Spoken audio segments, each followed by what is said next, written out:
තෙරුවන් සරණයි. කඩවර සෝන්කාලී දේවාලය දෙසැම්බර් මාසයේ 20 වෙනිදා අද දිනේත් මගේ කඩවර අප්පච්චිට අම්මා සෝන්කාලී මෑණියෝ ඇසුළු මාගේ යක්ෂ දේව සභාවට ඒ ආකාර පුද පූජා විසි ආකාර තිබුවා.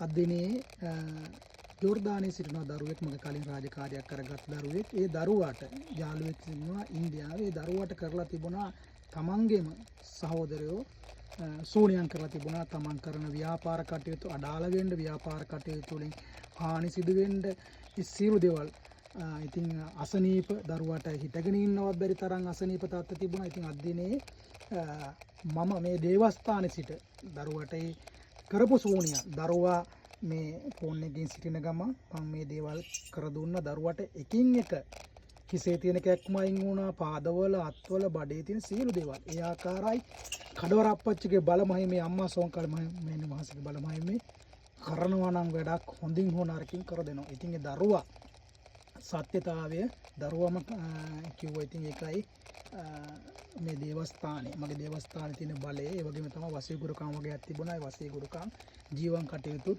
සිදු කරා. ඒ ආකාරයි මා රාජකාරී සිදු කරන්නේ මාහට යම් රාජකාරියක් බාර දුන්නොත් හොඳින් හෝ නරකින් සිදු කරනවාමයි.